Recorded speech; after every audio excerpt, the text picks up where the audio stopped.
In the quiet corners of the world, tucked away from the dazzling lights of instant fame, some stories unfold with a slow, deliberate grace.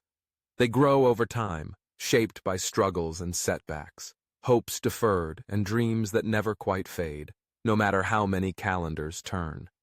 This is the story of one such life, a tale of perseverance, redemption, and the extraordinary lessons found along the winding path that leads from yearning to fulfillment. It begins in the small town of Willowbrook, where a young boy named Samuel gazed at the night sky with wonder. The world around him was modest. Sloping green hills, a cluster of friendly neighbors, chirping crickets that sang him to sleep on humid summer nights.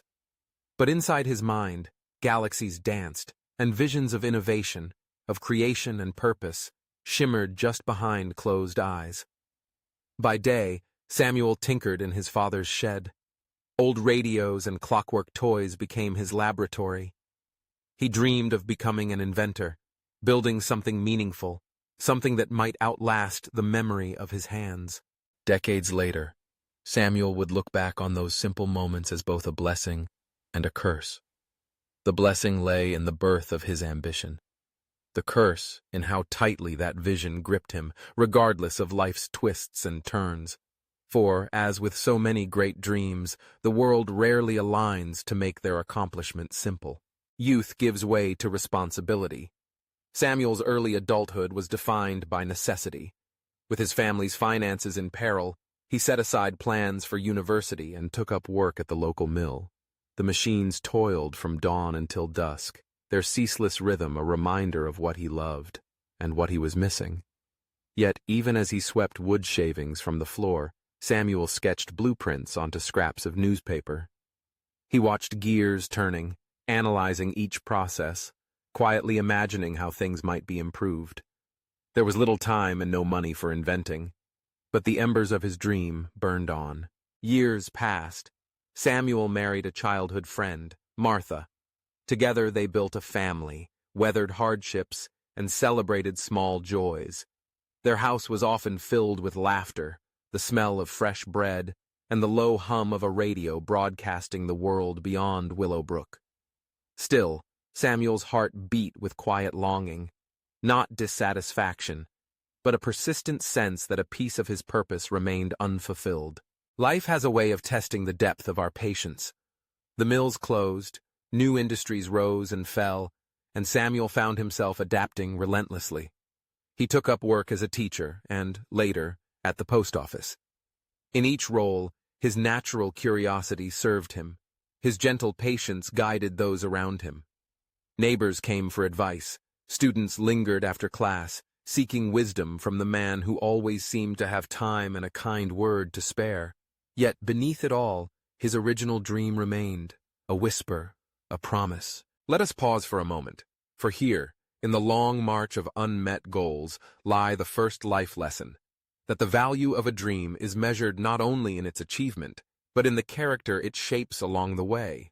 Samuel realized, often without words, that his resilience, his empathy, and his ingenuity were all strengthened season after season, even as the object of his longing wavered on the horizon. In striving, he became more than the product of his circumstances. He became someone others turned to, even as he carried his own quiet sorrow. Decades slipped by, and, with them, the vibrancy of youth. Samuel's children grew up and moved to cities, forging their own paths. Martha, his beloved companion, fell ill. In the silence that followed her passing, Samuel faced an eclipse of the soul, wondering if all he had done, his sacrifices for family, for community, had amounted to enough. The house grew quieter. The shed, once alive with possibility, sat dormant. Age settled on Samuel's shoulders, not just as a physical burden, but as the persistent question of purpose unfulfilled.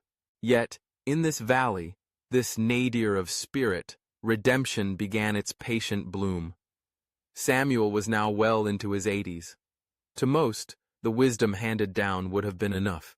He was beloved, respected, his life evidence of quiet dignity. But Samuel's dream, so long deferred, flickered still. A new chapter began the day his granddaughter, Lily, arrived one spring, her arms full of her own questions and hope.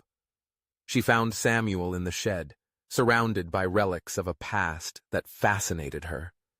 They talked for hours. For the first time in years, Samuel dusted off his old notebooks.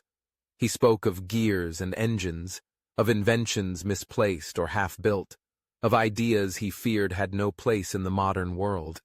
Lily listened, her eyes shining, and made a promise that would become a turning point. "Show me, Grandpa.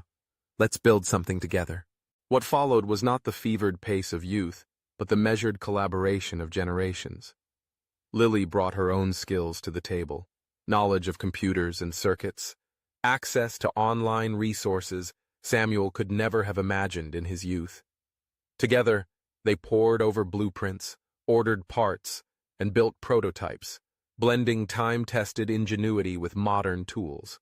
And here, in this intergenerational partnership, we find another lesson. It is never too late for connection, and never too late for learning.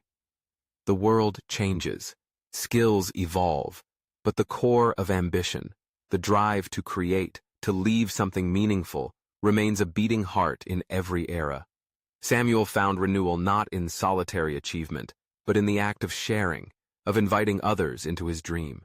Months of work bore fruit in a simple, elegant invention, a household device designed to aid people with limited mobility. Inspired by Martha's years of illness and Samuel's lifelong desire to ease the burdens of others, it was not world-shattering technology, nor did it generate instant fame. But Samuel and Lily refined the device, tested it within the community, and witnessed firsthand the difference it made in people's daily lives. Encouraged, Lily helped her grandfather submit the design to a national technology competition.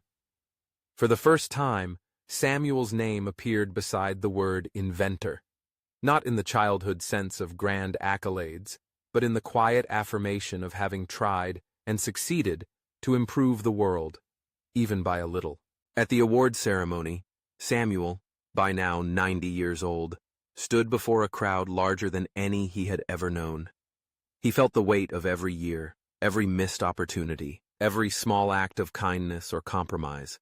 And as applause echoed through the hall, he realized that redemption had arrived not in the form he once pictured, but as a gentle affirmation that all his struggles had mattered, every sacrifice counted, every lesson learned.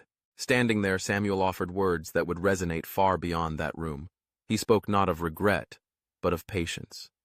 There is a reason we dream when we are young, but the world asks us to wait, to grow, to serve others. Dreams do not die with the passing of time. They rest, and sometimes they return, changed, but not diminished.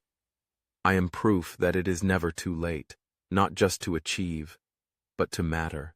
The final and perhaps greatest lesson is this, that redemption is not a single act, nor a sweeping moment of glory.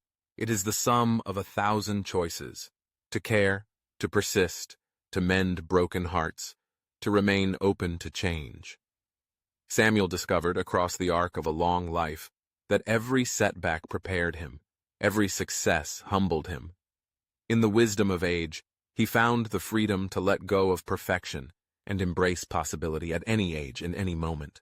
Now, as Samuel's story continues in the memory of those he touched, from the students he inspired to the families his invention helped, his true legacy lives on. It is not merely the creation of a device or the winning of an award, but the example of how to live, to pursue a dream courageously, yet humbly, to love without reservation, to teach and learn, no matter how old we grow, and to believe always that even after 6 decades or more, what is meant for us may still be waiting, a chance for redemption, for purpose, for the unique and shining mark we leave on the world. So whether your dream is young or weathered by years, let Samuel's story remind you. It is never too late to begin, never too late to connect, never too late to change and grow. The lessons learned and shared along the way may prove to be your greatest legacy of all.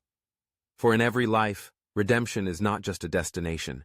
It is a journey, beautifully shaped by hope, resilience, and the people we inspire along the way.